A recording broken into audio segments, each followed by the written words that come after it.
minutes. C'est cheap, hein?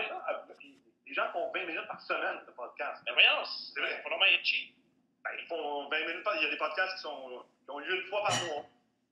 D'autres qui font 20 minutes par semaine. Mais pourquoi faire? Nous, on remplit des heures et des heures par jour comme des caves. Ouais, mais t'as-tu vu sur iTunes, ça fait une petite différence? Non, on devrait en donner moins, peut-être, tu sais pas. Mais, Less is more. je sais pas, le show de vendredi, c'était comme... Ben oui. Non, on n'a pas fait de show vendredi. Ouais, c'est ça. On va aller parler à GT Foot, BenSinstallé.com. Salut GT. Hey, salut messieurs, comment ça va? Non, ça va mal. On est vraiment déprimé de la mort de Whitney Houston. Toi, ça t'a-tu beaucoup affecté en fin de semaine? Es-tu inconsolable, JT? Mais je te dirais que quand j'étais petit, j'ai un jour pensé devenir garde du corps à cause du film Bodyguard de Whitney Houston. Moi, c'est le seul souvenir de Whitney Houston. C'est le seul contenu que j'ai consulté. C'est la seule chanson que j'ai connue. Et oui, ça m'a fait quelque chose parce que Whitney Houston égale film Bodyguard. Puis je pense que, je sais pas si j'écoutais le film aujourd'hui, je sais pas si je trouvais ça bon. Mais quand j'avais 7 ans, je trouvais ça excellent. Ouais. Ben écoute, on est un petit peu plus vieux que toi, on a, je pense 5 ans de plus que toi. Hein? Ah, ouais. Ben oui, mais si il y avait 7 ans durant la sortie du film de Bodyguard, on en avait 12. Ouais. Ouais, fait que je sais pas, je l'ai réécouté moi je l'ai réécouté en fin de semaine. Ça, il est en fin de semaine! Je l'ai écouté en fin de semaine. T'es même pas logique dans ton affaire. Mais je l'ai écouté en accéléré pour vous dire c'est vraiment de la merde. Ben oui, c'est mauvais. Ah, pour de vrai? Ouais. Ben Ça a oui, pas bien vieilli. non, pas super, mais il y a 2-3 scènes de couteau avec Kevin Costner qui sont pas si mal. Je sais Steven Seagal, mais Kevin Costner, ouais, c'est tout. Hey, tu nous parles de joueurs québécois. Ah, je sais, puis c'est drôle parce que j'ai fait une couple de commentaires sur Twitter et la chose qui me surprend le plus de la réaction des gens, c'est qu'il y a beaucoup de partisans du Canadien qui ne veulent pas de joueurs québécois dans l'équipe. Ben, Ça, c'est la première chose qui me choque. Et pourquoi aujourd'hui je décide de vous parler de ce débat? Parce que la semaine passée, il y a une transaction mineure, rien de grave. Un joueur des Flyers de Philadelphie, Kevin Marshall, a été échangé aux Capitals de Washington. Et tu sais, c'est pas un super de bon joueur. C'est un défenseur qui oscille entre la AHL et la NHL.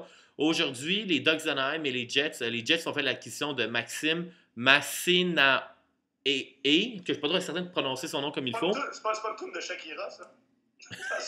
Waka, pardon. Oh, c'est vrai, peut-être. Mais peu importe. Et moi, j'ai comme décidé de prendre un peu position dans le dossier des joueurs québécois parce que moi, je me dis, si t'es pour avoir, dans chaque équipe, tu as toujours un quatrième trio avec des joueurs qui ne sont pas super bons. Tu sais, dans le sens, on s'entend que quand Andreas Enquist ou Aaron Palouchai sont rappelés d'Hamilton et viennent jouer avec Montréal, c'est pas exceptionnel. Non, effectivement. Et moi, je me dis, mais entre avoir des jambons finlandais ou russes, je préfère de loin le goût du Québec. Ben oui. Nos bons jambons du Québec. Exactement. Non, mais et c'est vrai, et je suis convaincu. Et voulez-vous que je vous dise c'est quoi le plus bel exemple qu'un joueur québécois qui joue à Montréal en donne plus à son entraîneur juste par le fait qu'il est à Montréal, qu'il a sa famille, qu'il a la culture autour de lui? C'est quoi le plus bel exemple? Vas-y. Mathieu Darche est devenu un joueur régulier dans la NHL pour quelle équipe et à quel âge? Ben oui, je sais, bonne question.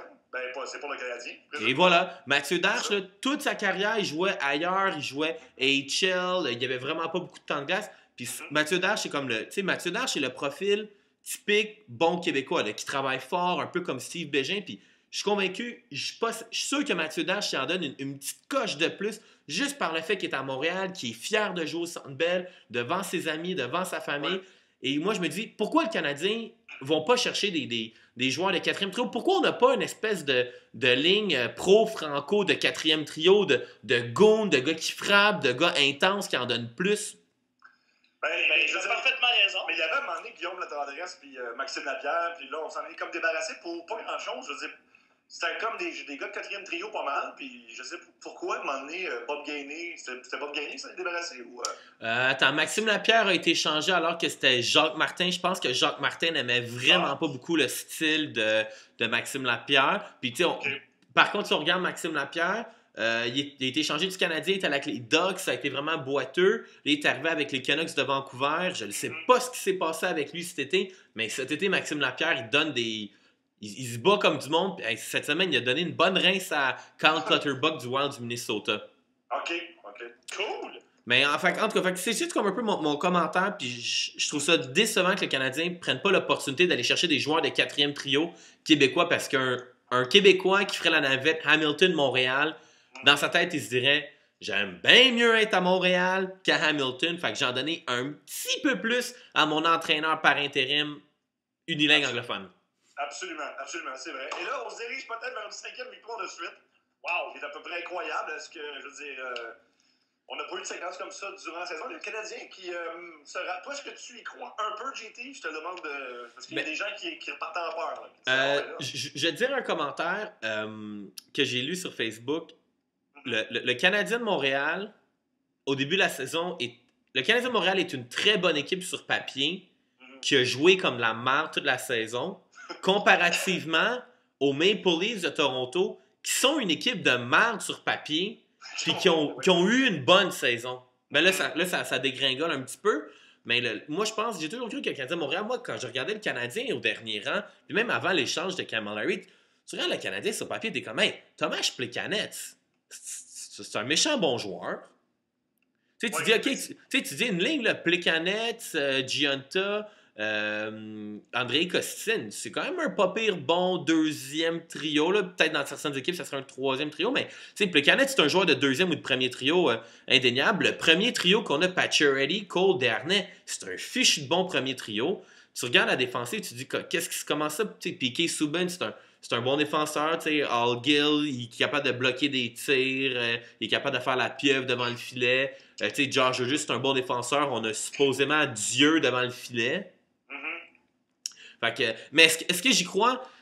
Je sais que c'est vraiment mauvais d'encourager la défaite, mais je me dis comme, OK, oui, c'est le fun, on va vivre une petite course aux séries, le Canadien va peut-être faire les séries par la peau des fesses, mais tu sais, que le Canadien finisse 8e, puis qu'on se fasse défoncer en 5 matchs par Boston ou Philadelphie. Oui, effectivement, ouais. Tu sais, ça donne... Moi, je suis un petit peu... Tu sais, je me souviens que comme Brian Burke avait dit, tu sais, moi, si mon équipe est pour faire les playoffs, c'est pas juste pour dire qu'on a fait les playoffs, c'est pour que quand on soit dans les playoffs, on a une chance d'aller all the way. Et je me dis... Puis c'est sûr qu'il y a des gens qui sont contre ça, mais... Tu sais, à un moment donné, il va falloir que le Canadien, s'il veut gagner une Coupe cette année, mais qu'on ait le premier choix au total, puis qu'on ait repêché une superstar, puis un joueur qui va être capable de prendre un joueur moyen d'un joueur de troisième trio, puis d'en faire une superstar. Absolument.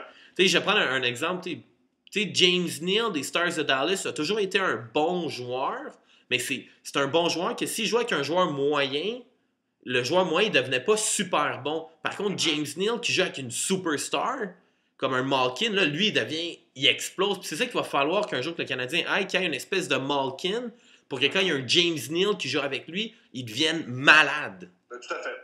Je suis convaincu que si Thomas Plekanec jouait avec Malkin ou Andrei Kostin jouait avec Malkin, je te garantis que Plekanec et Andrei Kostin auraient des points en tabarnak. Effectivement. Hey, merci beaucoup, JT. On se retrouve demain. Ouais, c'était long un peu, puis c'était pas très gossip, mais je l'avais comme sur le cœur, le dossier des joueurs québécois. T'as bien fait, c'est ça qu'on veut de nos collaborateurs, des gars et des filles engagés. Voilà. Mais petit potin, en terminant, si vous êtes des fans des 49ers, il y a le joueur Patrick Willis qui est à Montréal cette semaine au W. D'ailleurs, il y a beaucoup de joueurs de la NFL qui viennent à Montréal pendant la saison morte et ils logent tout le temps au W. Alors, groupie, chasseur d'autographes, c'est au W que ça se passe cette semaine. Nous y serons, mon cher. Merci beaucoup. Fuck balls. Merci. Fuck balls. Nous